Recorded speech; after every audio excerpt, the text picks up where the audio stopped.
the way I go through this is I'll just do a bit of a month by month and then an overall summary at the end. And then I'll also pull a tarot card to see what energies have been picked up by the reading as I go through it.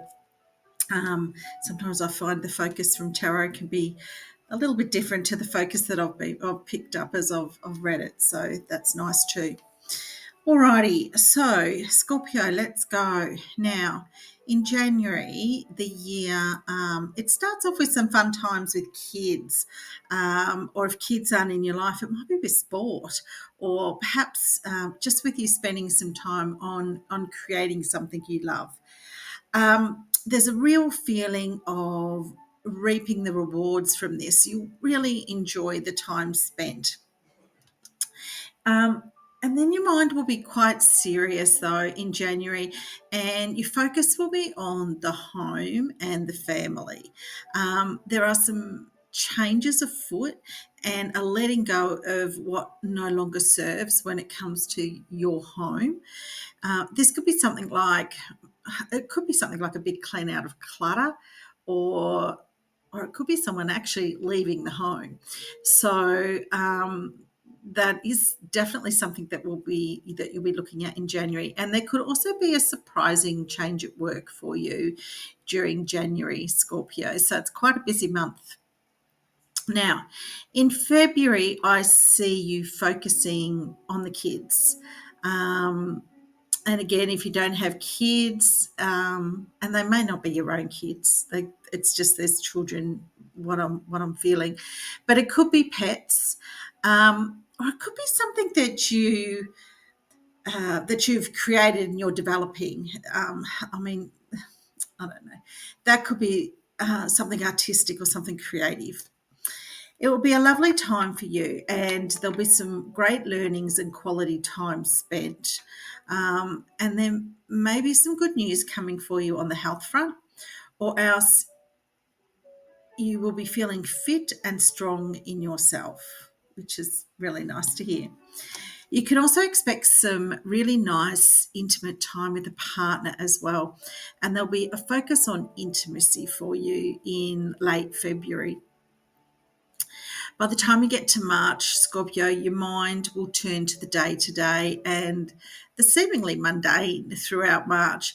But there's a feeling of changing up your daily routine here, how you approach your work perhaps, or how you approach your health. Maybe it's a new health regime or a better balancing of work and play. But it's those sort of areas of life, the parts that you tend to take for granted. I see you feeling motivated and strong about this in March as you set new routines up. Now, there also may be some news coming your way about kids in March, and if so, it will be happy news. Just make sure, though, that you're not naive in accepting what you hear first up. Ask questions. In April, there may be some hard work or discipline in store when it comes to your children, or your pets, or maybe a project that you're working on. But the results will be worth it. So stick to your guns there. And the new daily routine that you've been working on will touch a nerve in some way in April, and it will cause you to pause and rethink.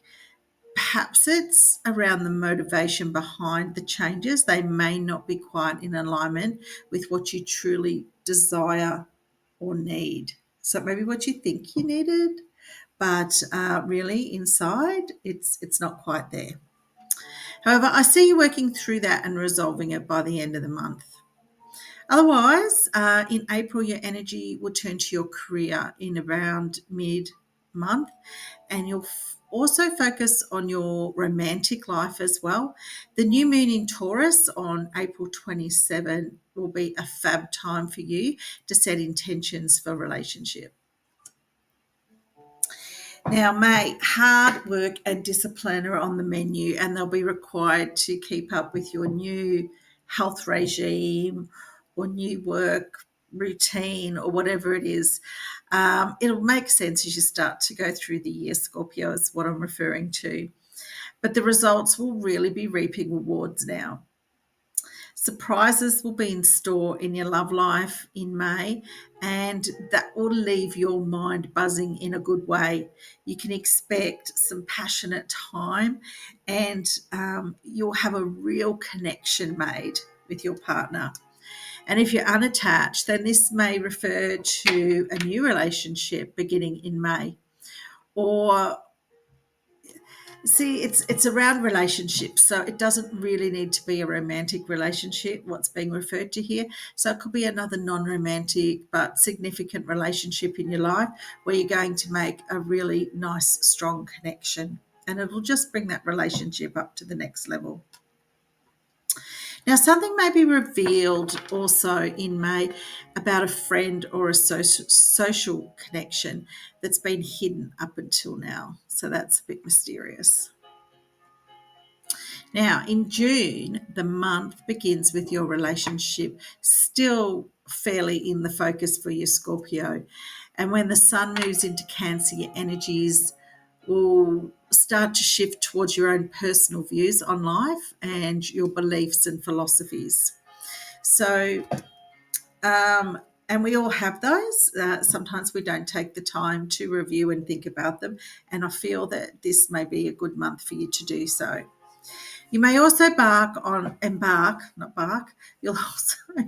you may also embark on some travel that will fill your cup in June, or perhaps plan that travel in June. There's something there around travel for you. It's also a great month to start a course of learning, particularly anything to do with your spiritual development. In July, there may be a welcome surprise on the romance front for you. I would say in early July. There'll also be something on the work front that may require you to look back at something from the past. And it may have something to do with that new routine. So, have you missed something? What do you need to revisit here? Are the questions I'd be asking. And that spotlight will then move to your career in late July. And it's a good idea to make sure you are picky with the detail at work in July so that that spotlight is on you for the right reasons.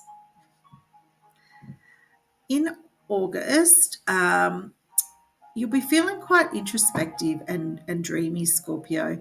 And daydreaming is a form of manifesting.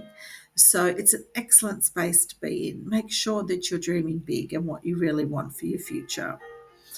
By mid-August, your mind will be on your career, and you may come up with a great idea or concept that is taken up at work.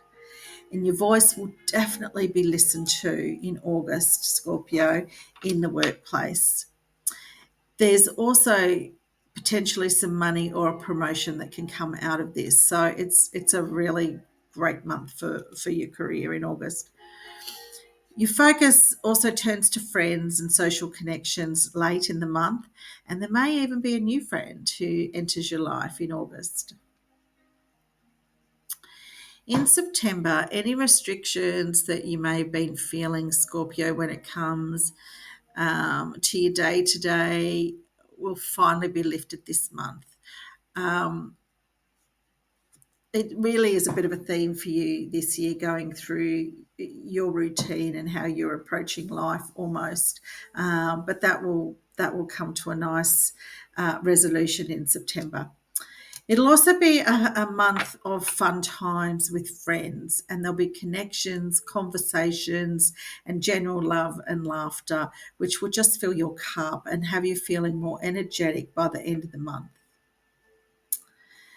In October, you'll be feeling that you want to be seen and heard, Scorpio, which is great, as you'll feel confident to do so. However, just be careful to think before you speak. Or that you have all the facts first, as I feel you may end up crossing the line on something otherwise, Scorps. Our dear Scorpions do not mind digging out what others would prefer to keep hidden, but just be prepared for the consequences if you do so. Otherwise, you'll be feeling energized, Scorpio, and at the end of the month, your mind will be called to some money matters. And moving into November, just watch for some misunderstandings around that money. It may be a bill that you thought you paid, or maybe you sign up for something that costs you more than you expected. Just make sure that you're checking all the contracts and the bills before you pay out anything. Otherwise, November is a month where you're going to feel quite at home, Scorpio. Again, things that are usually kept hidden may be revealed in November, but this is really familiar territory for you, so you'll handle it with aplomb. But November is not a good month for travel for Scorpios. So if you don't need to travel, don't travel. In December, your mind will continue to be on your finances at the beginning of the month. And the Sag new moon in December is a good one for setting some intentions around money for you. So be very clear on what you want. And as the end of the year rolls around, you'll be feeling strong and confident, and you'll have the right words for any situation that comes up with strong and firm boundaries, which is a really nice place to be in, particularly if you're celebrating Christmas with, extended family and that sort of thing. So overall, I see for you, um, if we look at finances, you just need to be careful at the end of the year with your finances, because you might see some money, some miscommunications there with money. Romance, excellent year for you, Scorpio. Whether if you're attached, it's nice, deep and enriching, and if not, it's a really good year potentially to meet somebody and start a permanent relationship. Career, okay, it's pretty good. There's, possible promotion or money and a new project there for you. And friends and family, yeah, it looks okay. You know, it's not a bad year for you, Scorpio. I'm excited for the year ahead. Now, let's see what Tarot has to say for you. I'm using the Modern Goddess deck here, and I'm just giving the cards a bit of a shuffle, and out comes Justice. So I feel this, Scorpio, is around that balance that you'll be asked to make during this year, and that's getting back to that, that daily routine or that work-life balance. I feel there's going to be some real work for you in this space, and you'll be quite successful at it. And you can see, you know, Justice sitting there. She's quite balanced and content, and I feel that's where you'll be once you get that, get your mojo right in that area of your life. Look, I hope you enjoyed that. Happy New Year and have a great 2025, Scorpio. Thanks.